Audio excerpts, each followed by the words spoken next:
Okay, well, thank you very much. It's going to be very difficult to talk after, of course, you know, what we have heard, Catalina. And but I'm going to try to do my best. And it is really a great pleasure to be here, because you cannot believe it, you know, what it is. In 2006, 2005, 2006, I moved from the States. And with Donna Strickland, we just, you know, well, it's not just, but I mean, we, you know, had demonstrated this idea, can be extended. You know, it is, we started with producing short pulse, high intensity on a table, right?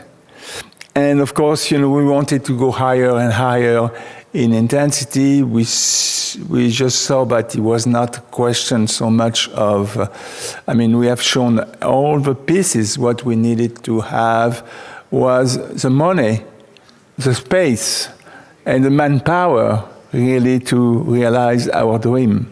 So I moved to France, and at that time, you know, Europe was looking for new infrastructures. And by the way, Europe, you will see, has been very, very important, and is very, very important for science. This, I really want really to stress it, and this, I'm really amazed what Europe has provided to us. And we shouldn't forget that. We shouldn't forget it. So when I came back from the States, I came to France. Europe was launching kind of an initiative to produce more infrastructures, okay? And they were looking for novel infrastructures. So immediately, you know, I proposed an infrastructure which could really produce very ultra-high intensity, ultra-high peak power. And this proposal went to, you know, was examined and so on. And it was backed up by, we were 13 countries, I think, at the beginning, you know, and trying to produce in that a petawatt. That was the name, you know, a petawatt. A petawatt, you know, which a petawatt is 10 to the 15, which is millions of billions of watts, you know. And so it was a kind of very challenging things, and you know, there was so much, as you will see, things that we could do if we had high peak power. Anyway, so that was, and I proposed these infrastructures, not only the ELA infrastructures. The ELA infrastructures, at that time, when I proposed it, I thought it was going to be a French one, you know, on the, if you know where the École Polytechnique is, you know, on the Plateau de Saclay and so on. So I thought, you know, that's where we are going to build these facilities. So I proposed this idea. But the European Commission came, and the proposal was, it was on top. Okay, it was the number one. Okay, and I was very glad. I said, wow, sure, I'm going to have these beautiful infrastructures, you know, on very next to my office, you know, and so on. But when we, it was very, I thought it was very nice. When we talked with the European Committee, European Committee said, Gérard, we like very much your proposal. It's a very beautiful one. But there's one thing we cannot do, is to have it in France.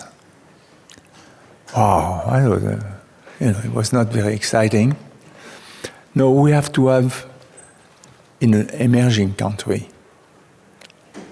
But this tells a lot about Europe, okay? And we should say thank you now, okay? And but now the question was, which one we were going to have it? They want an emerging country, okay, which one?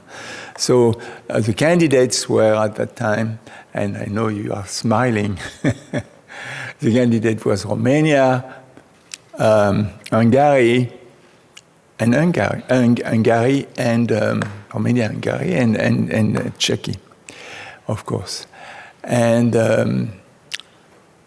But we wanted to have an infrastructure. It was supposed to be one roof infrastructure, So we had a lot of debate, right, for about a year, which country is that going to be this infrastructure will be built in. And after a lot of discussion, we decided that, and the fact that, by the way, I'm of course, making a long story very short, because it was a really long story. And we already, Europe was giving a lot of money for infrastructures, but not science infrastructure. For bridges, for schools, for hospitals, all these good things. And they had, at one point, they say, well, maybe we are going to extend that to science infrastructures. So they were receiving a lot of money already, each country for roads, bridges, and so on. So, with a kilometer of highway, you can build a lot of expensive infrastructures. And then, the three, Romania, Czechia, and Hungary decided to apply, but they couldn't be 3 times the same one. They had to come up with infrastructure with different flavors, And Hungary decided short pulses, femtoseconds, and so on. And Czechia was interested more about producing beams of high energy particles or radiations, okay? And Romania, because they were really very strong in nuclear physics, okay, wanted to apply now these infrastructures to the study of infrastructure, I'm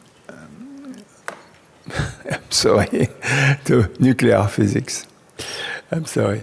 Okay, so this is the idea. That's why I'm so pleased to be here, because that it was 2005, 2006, and now, 20 years later, or about, we see these beautiful infrastructures, of course here, but also in Romania, and also in Czechia.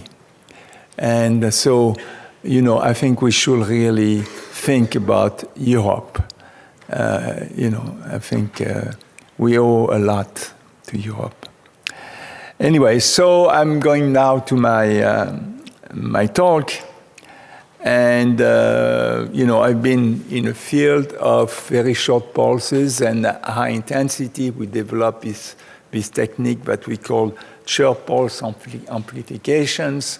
And we made possible, the production of these very, very high intensity pulses.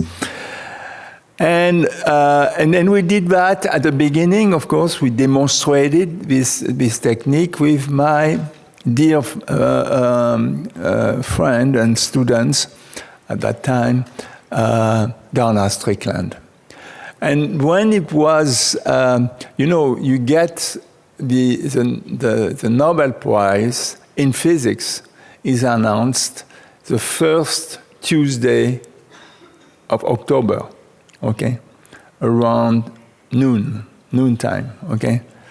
But that was a time where I was going to the pool to swim. I'm a swimmer. At least I was a swimmer. No, I'm not. So I was going to the pool, and so on. My secretary said, Gérard, come back, because there's this call that you get, from a foreign country and so on. And I look at my watch and say, well, this is noontime. And it's Tuesday. So I kind of zoom in my office, pick up the phone, and the chairman of the physics committee, tells me, Gérard, I have the honor, the pleasure, whatever, to announce that you are the Nobel Prize for 2018. And wow, I was, it's like a ton of bricks, which is going on you. And he said, but it's not over yet. There is more. What more? What can be more than that? You are going to share it with your student, Donna Strickland. And I was really, really glad, because it was amazing. I mean, at that time, Donna, I knew that there were only very, very few women in physics, And Donna was selected. And she was the third one, Marie Curie, Maya Gopper-Mayer, and Donna Strickland. In 120 years, this was amazing. So, I was very glad because I got it. But what was phenomenal, that is, I contributed to educate the third one and the third woman, to get. So I was very pleased. I said, now I can die, And he said, don't do that now, okay? It was very nice. So this is the way. So I'm going to tell you now what is what we can do with short pulses laser. Yeah. Okay. So so of course, a few years after us, we had also these three nice and good friends, who also got the Nobel Prize for the short pulses applications and so on. So that was a great news for us. Okay, so the story starts, of course, by Ted Naiman.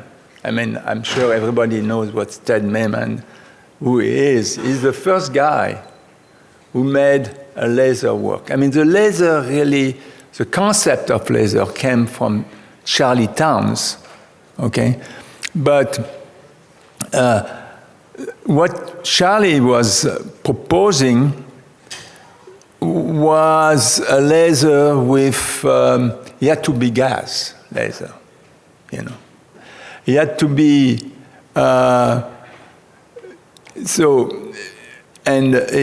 we couldn't, he has to be CW, and so on. And so, especially at Bell Lab, everybody in the world, were working on the lasers, trying to get the laser work. And at Bell, especially at Bell Labs, which was really the dominant labs at that time. And you have this young fellow, Ted Naiman at that time, freshly came out from Stanford, was working at Malibu, very, compared to Bell Lab, it was very small labs and so on. And this guy made the first lasers. And it was not a gas laser, it was a ruby laser, because the other things they were prescribing, Charlie Towns, it has to be a 4-level system, because 3-level was very difficult. It was too much energy needed to get a 4-level, 3-level system to work. So, and this young fellow comes with a solid ruby and a 3 levels systems. And so it was against the grain, And so anyway, he made it, he showed it, but of course, it was not, so it was May 16, 1960, in the afternoon, around 2 or 3 o'clock in the afternoon, that the first burst of coherent light came out, okay?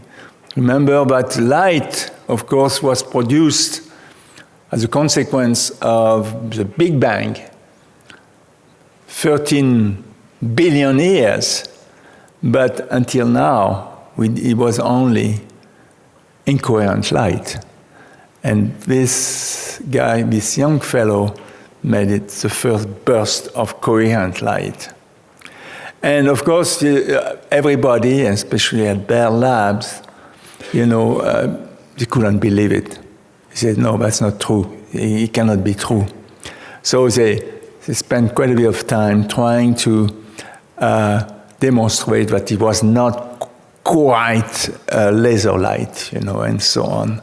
But finally, everybody in the world duplicated the experiment of Ted Naiman, and they found the same result. And of course, we improved. It's true that the first burst of coherent light was not really, it was not ideal, but it showed the concept. So this is amazing story, amazing story. Okay, so this is a laser, this is a gas laser, and we know we are not going to talk too much about that, but what's really very amazing about laser, and that was what I started about at that time, just a few years after, what I was amazed is, what the possibilities of that this new light was offering, And of course, now the fact that is coherent, and it is, light is oscillatory, right? And so the fact that it's coherent, that we can make fringes. You have the sinusoid can be short. At the beginning, of course, when that defines the coherence, it was produced, the pulse of light was in milliseconds, even microsecond, millisecond, okay? And a lot of work went really to make it CW. And now, of course, light, coherent light, can be produced over hundreds, over really seconds. And in seconds, of course, light propagates 300,000 kilometers. So you can have coherent light. These oscillations, can extend to 300,000 kilometers. This is mind-boggling, okay?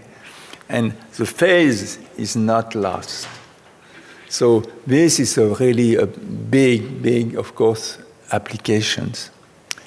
But you can do the opposite also. Instead of having course, light is typically 10 to the 14th hertz, okay? 100 terahertz, okay? And so there's a lot of oscillations, okay? But, and of course, it's coherent over hundreds, thousand kilometers, and the period is a micrometer. So you do the math and you find that there's a lot of oscillations. So, but also, as this is what we are doing here, right? You can produce all the energy in one single period. And so that already gives you an idea of the flexibility of light. You can go, with zillions of periods and up to a single period. And of course, and when you have so why do we want really to have a zillions of period? It's because if you generate a short pulse of light with a single, the idea is trying to make it very, very short. First application is you can really take pictures of very fast reactions in a femtosecond scale. That is, reactions which occurs in atomic physics or nuclear physics in a very, very short time scale. You can capture them, okay? Because the pulse is very short. But the other applications, and that was also very exciting to me, the other application that the pulse is very, very short. The pulse is in a femtosecond regime. That is, if I can produce 1 joule in 1 femtosecond, I can produce a petawatt. So a petawatt is something, I'm talking only petawatt peak. A petawatt is, if you consider that the reactors, producing energy is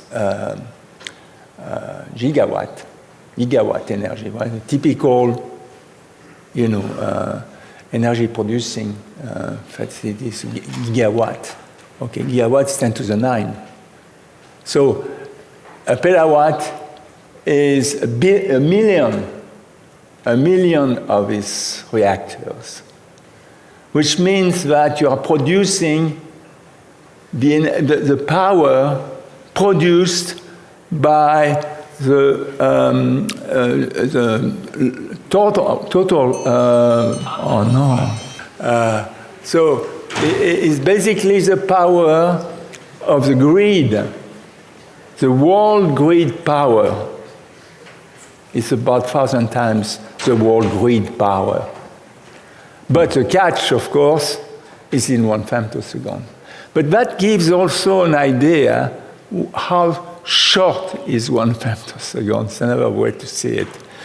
So, but anyway, so you have this phenomenal peak power, okay? But there is much more than that, because we can now, use it to produce the largest temperatures. The largest pressure, we'll see. The largest acceleration, because you can accelerate particles, to relativistic speed. But because you can do it in a femtosecond, that means you have huge accelerations, and you will see the consequence of that. And of course, the largest field, because the electric field, this laser is electromagnetic field. Okay, so for me, that was really, of course, at that time when I was thinking about that, I was not thinking about all this, but now this is what is occurring, and why, I propose this facility, because of all these incredible applications in all fields. It goes from, so now, of course, because the pulses are very short, and then, you go from atomic physics, because the optics, laser field optics, the visible, is EV regime, electron volt. So this is the atomic realm, So you go from EV to now to GeV and TeV regimes, okay? So it's completely different applications, but important applications. Here I mentioned that now you can produce, this petawatt. What is petawatt? What is amazing also is the fact that light provides pressure, a little bit of pressure. You don't feel it, of course, okay, but provides pictures. But if I take as I said, my petawatt, which is a few thousand times the power of the grid, and I am going to focus this power on a spot size which is limited by the diffraction, which means a micrometer spot size. You are producing these huge intensities, which correspond to huge peak power. The best that we can produce. Okay. So that's just to give you, and which means it's about 10 million Eiffel Tower. That's the pressure you will feel on your finger if you were able to do the experiment, which is difficult to do. But it's typically a million Eiffel Tower on your finger. Okay. So anyway, so now going back to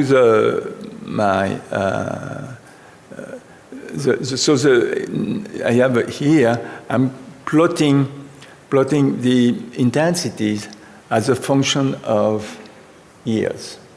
So when Mehman demonstrated his lasers, of course, it was already a huge improvement over what was existing in terms of light. But it was intensity, this we like really to, the unit is watt per square centimeters. So typically, we were in a regime of 10 to the 8 or watt per square centimeters.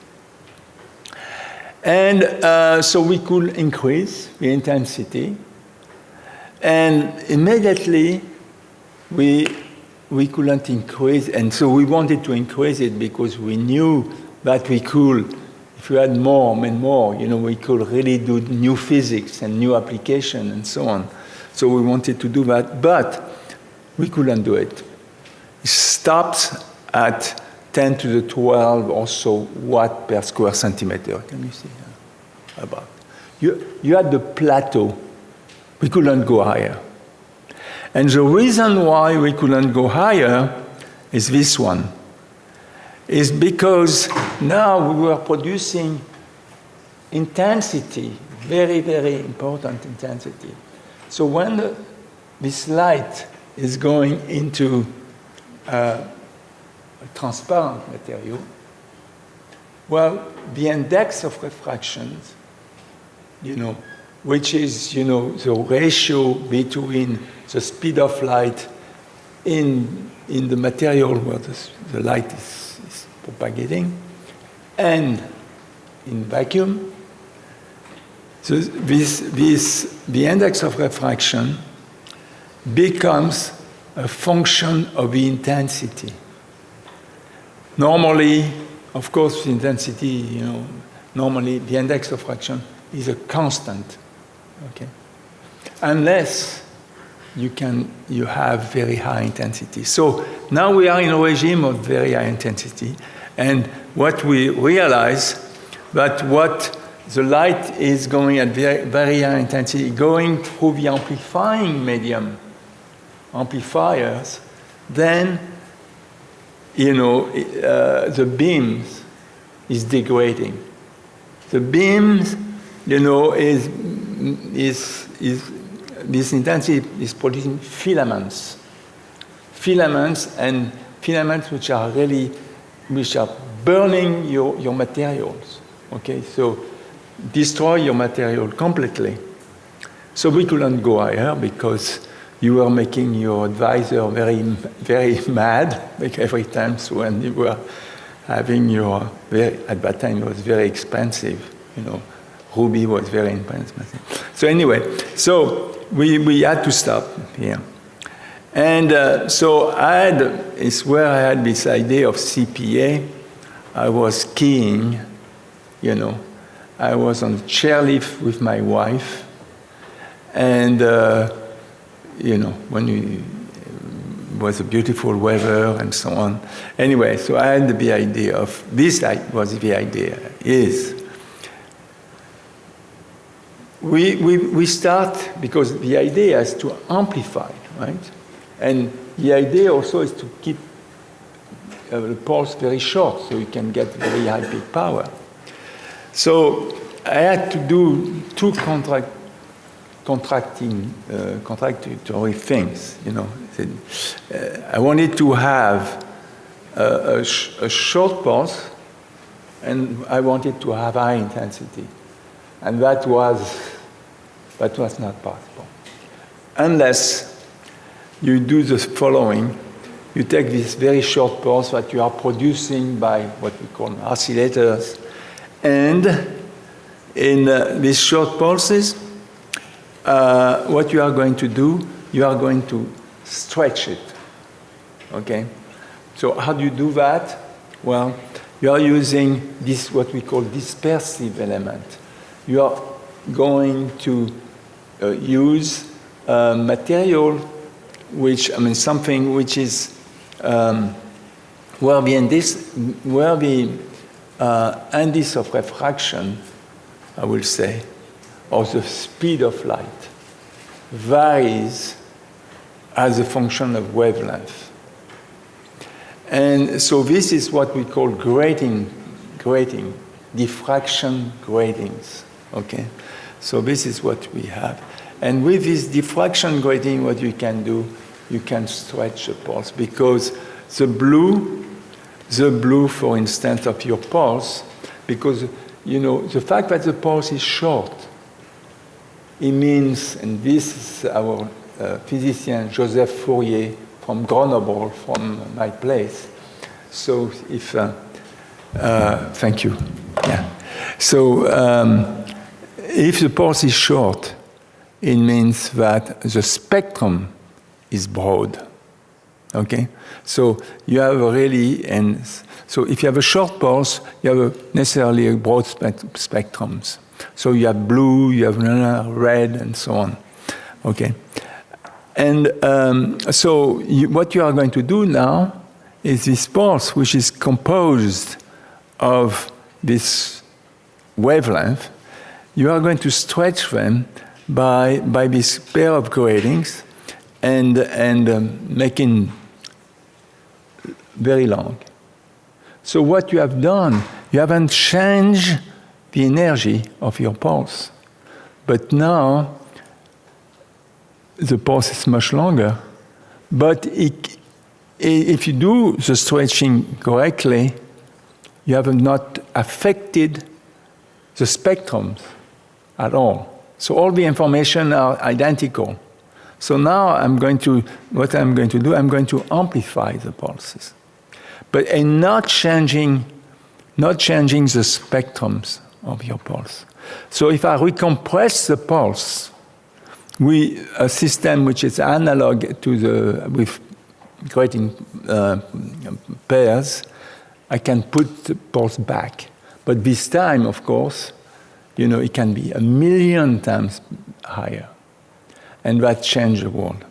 really. And so now I don't have this plateau, and I have now, I can have much higher intensities. And so we will be able now to explore completely different regime in physics, okay? And I'm going to mention that the first things that if you can, now you will be able to use the light to accelerate particles. We are going to, so electron, instead of using conventional accelerators, we are going to use the field, the very high field, but I showed that can be huge, to accelerate the particles, okay? And you will see that even the particle can be electrons or it can be protons, and you can even produce matter if you focus very, very hard in vacuum.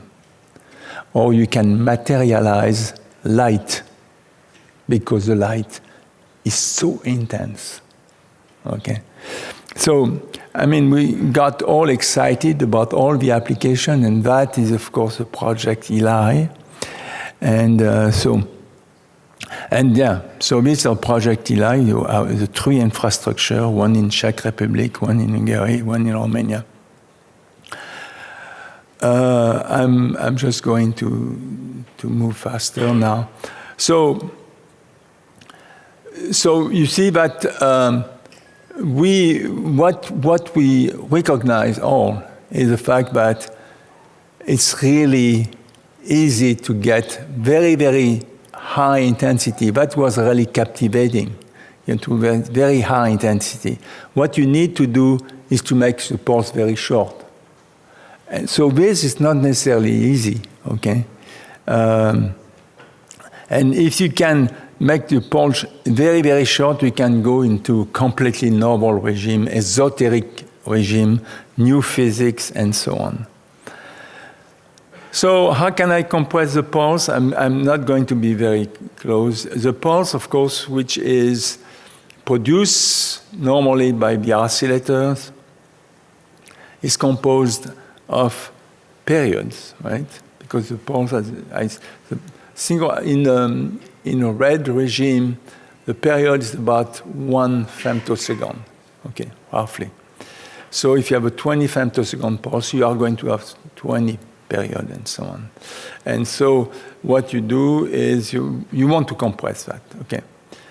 And this is, I have to talk about the work that Ferenc did in this area, which is invented with Orazio Svelto from Milano.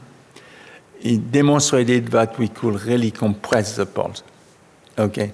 But the pulses were at the millijoule level, okay? But nevertheless, this, in fact, opened up the possibility for Anne, and the work is based on this. The fact that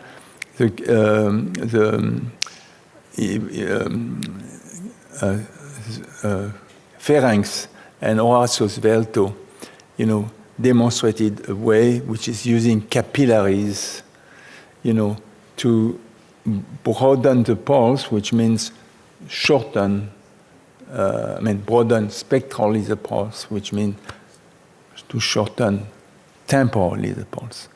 That is, Ferenc really did, that was his big thing.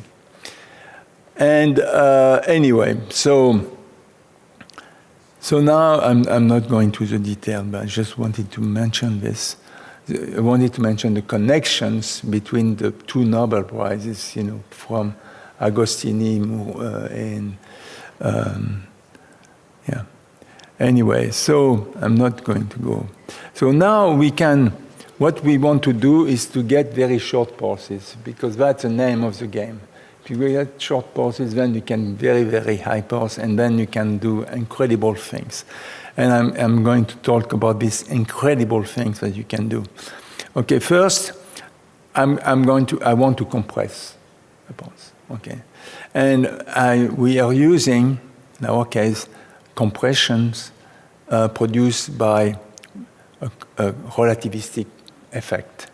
The fact that what we do simply is we take the short pulse which has been produced, is a visible pulse but composed on only one cycle, okay? And we shine this pulse on a target. The target is always made of electrons and protons, okay? No question about this. And but the intensity is very high. So the pressure is very high, I showed you this. So it can push the electrons of the target, at the surface of the target. It's going to push it. And it's going to, so the protons, are going to stay in the back. The electron is going to move forward. And so you are going to build an electrical field. You have negative charge, positive charge, so you are going to have. And this huge electric field that you are going to produce is going to move the electrons forward, but at relativistic speed, at the speed of light. Okay? So what happened, and this is what I show here, we have the pulse pushing against the electrons. Okay, so you see the electrons are here, and the protons are in the back. So you have this field, and now the electrons move. They move at the speed of light. So what happened is you have the input pulse moving at the speed of light, and you have the mirrors, but because the electrons, a mirror is made of electrons, it's what reflects. The electron is moving also at the speed of light. And you never ask, when you look yourself in a mirror, you never, maybe, that's me, I was always, when I was young, in fact, I said, well, if this mirror is moving at the speed of light, what will happen? And what happened, if the mirror is moving at the speed of light, what happened is that you are going to get the compressions of the pulse, and we can talk about that. In fact, if you are at sea, on the beach, playing with your kids, okay, and if you have the wave coming, coming on the beach, and if you have a scoop, and you try to scoop the wave at the same velocity that the wave is moving, what you are going to have, the water is going to accumulate, and so the wave is going to be compressed. Well, this is just so it's the same idea, yeah. And so we compress the pulse. And the compression can be really very important. It could be, in fact, in 1,000 times. Which means that now if you are in a femtosecond, regime, immediately you go, maybe, we show that we could be in a sub-attosecond regime, okay, which means zeptosecond, okay. So this is that's a model, and we have done that. But we show that with intensity of 10 to the 23 watt per square centimeter, something that we can do now, we could produce zeptosecond pulses. Like pulses with zeptosecond is 10 minus 21, okay. So then And so what can you do with a zeptosecond pulse? You know, what is, first of all, I mean, if a pulse is a zeptosecond, if you have 1 joule, you compress this 1 joule, and you get pulses in a zeta watt regime. But what's exciting, is even much more exciting, is that if you have a pulse in a 10 minus 21 second, it means that you have X-ray, it means that you have a gamma ray, it means that you have a gamma ray laser with very high intensity. And since the very beginning of the laser was invisible, and we tried to make it in the UV, in the X-rays, and the gamma ray. And that you get it just like this, okay? So, plus it's very high energy. So this is, of course, very, very important. So this, and you are in a regime where you could get very, very high intensity in 10 to the 29 watt per square centimeters. If you have these intensities, you can light turn into matter, okay? Because this is called Schwinger intensity, okay? Okay, now I have to move fast now, is you have this X-ray high intensity pulse, but what you can do is you can now make accelerators. You will see, but we can use light to accelerate particles. And it's very easy to do that. You take a pulse and you focus into a neutral a gas made of noble gases, okay, for instance. And so this pulse, which is high intensity, is going to ionize this gas. So it's going to push, it's going to make a plasma wave, basically. And so it's going to make a plasma wave, which is going to move with the pulse itself. And in this plasma, you are going to have the electrons which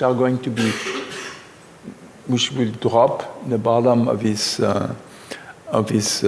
waves, and you are going to accelerate the pulses. And this way, you can produce high energy electrons. You know, and with the energy will be in a GeV, and you can really accelerate electrons in a GeV per centimeters. Now, maybe you don't, if you, a GeV, let me show, if you have accelerators, I don't, but I mean, in France, for instance, we have accelerators, 5 GeV accelerators. But the 5 GeV accelerator is something that you can get over a few centimeters using the laser, It takes kilometers, okay? They are kilometer size. And of course, we know this LHC laser, the LHC, Large Hadron Collider systems, and they want to accelerate particles through TeV, but it's not centimeters, it takes 27 kilometers to do that. Okay, so you see that we have now a technique which can be very, very efficient to produce accelerated particles. And you will see that now we can make on a very compact scale, we can make particles of very high energy. So one thing that we can do also, we can accelerate protons, and if we can accelerate protons, we can produce easily neutrons. And neutrons are very important we'll see that neutrons are important, to produce energy, for instance, and I'm going to talk about.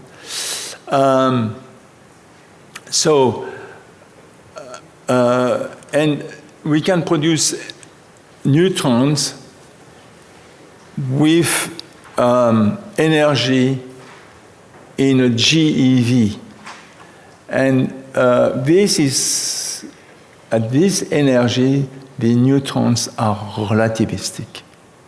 Okay, so it's the protons are relativistic, I'm sorry. And if you have relativistic protons, what you can do easily, you can produce neutrons, with 30 MeV, you can produce a neutron. So each protons can produce neutrons. So this is very important for, I will show, for applications in the medical field as well, but in society with energy. So this, if you want really to do the same thing, but with centimeter size accelerators based on lasers, this is the type of things that you have to build. Okay, this is the proton accelerators, which is producing relativistic protons. So what we could produce with centimeters, it takes kilometers. And this is true. Okay, this is no joke. It's absolutely true. And so immediately what you can do, you can say, well, I can use this now with, this is what's exciting about this high intensity laser, because if you want really to produce cosmic rays, you can produce cosmic rays in your lab, okay? Rays which are in 10 to the 15 EV and things like that exist only in cosmos, and you can duplicate that in your lab. And I'm not going to go. Yeah, there's another one very exciting. I like that is you can produce analog, black hole analog. Okay, black hole analog because what you can use. We can accelerate very efficiently particles, okay? In a femtosecond, we can accelerate particles to the speed of light. In a femtosecond, you see the accelerations? If you are in your car and you decide to go at the speed of light, with conventional acceleration, it will take you 10 your lifetime. Okay. Here, we can go to the speed of light in femtoseconds. That means you have enormous accelerations. And now, if you connect that with the equivalent principle of Einstein, which says that gravity and acceleration are the same thing. This means that you produce the analog of black hole of 100 million sun. You see, so this is completely 10,000 suns. So it's amazing because you bring that in your lab, Anyway, so now of course the very very big application, because we are more or less in the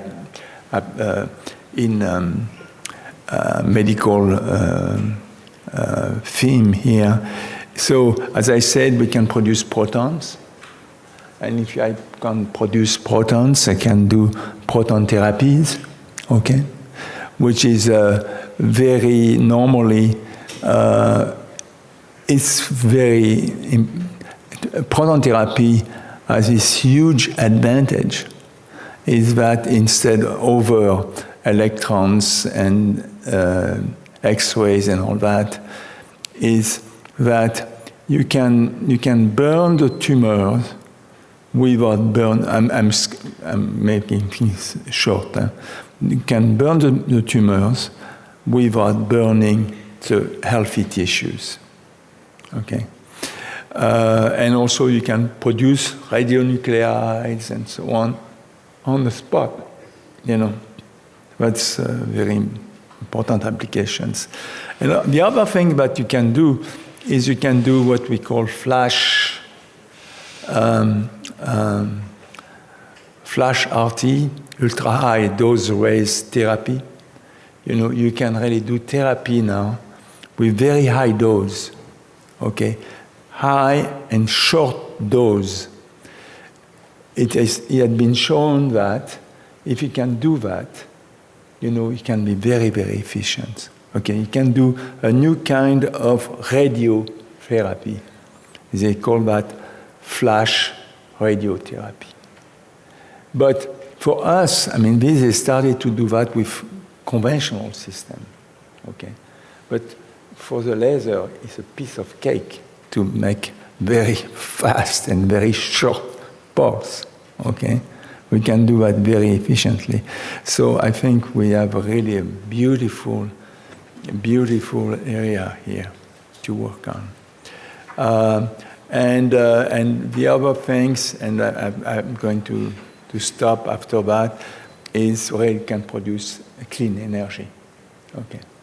This is clean energy because the fact that we just produce neutrons. Okay. So, okay, now, if you produce nuclear energy, because I think nuclear energy is absolutely essential, and for instance, you take a gigawatt power plant, for instance, it takes about 100 train of 100 wagon, to produce the energy of nuclear power plant. Of course, with uranium, you can do much better. You can get, with 300 tons of uranium, you can do the same job. And if you are using thorium, it's even better. 1 ton of thorium will do the job. So when we do nuclear fissions, what we do is, of course, we are using the neutrons to fission the nucleus of uranium. Okay, and so you release you fission the nucleus, right? And this fission, you make a fragment. And our fragments, are very short time. And they don't really are not, these ones they are not really dangerous. What is dangerous is when sometimes you don't fission the neutrons, the nucleus, the neutron is absorbed by the nucleus. And that time you make a new species. And this one is what we call, minor actin, en anglais, minor actinides. And now this is a bad guy. Okay, this is a bad guy, and he lives very, very long, as we know. And we tried, of course, to bury them in the ground. So instead of burying, now because with the neutrons, what you could do transmutations. But is we take this bad stuff. Like neptunium, which lives for millions of years, and then you can fission it, and you can make new elements. And this one, lifetime can be as short as minutes or seconds. So this is what we would like to do with Gabor and so on, right? Transmutations by using. So so we are. Of course, we have also one thing. If we want transmutation, we cannot do with the existing laser. Okay, we have to with the existing lasers. They have the peak power, yes, but they don't have the average power. Okay, and so and the efficiency also. So we have to come up. We had to come up with a new laser which is based on fibers. Yeah, so we can cool them, and they can be efficient because it can be pumped by diodes, you know, and we are using fibers, dope fibers. Anyway, so this is basically there's another big application that I like, but I'm not going to talk about it. It's really trying to clean the space debris by using these lasers. And I'm going to stop here, I think. My conclusion is with extreme light, it's capable of producing very large field, very large accelerations, very large temperature, and large pressure. I mean, largest acceleration, largest temperature, largest pressures. Okay, so it's time to stop now.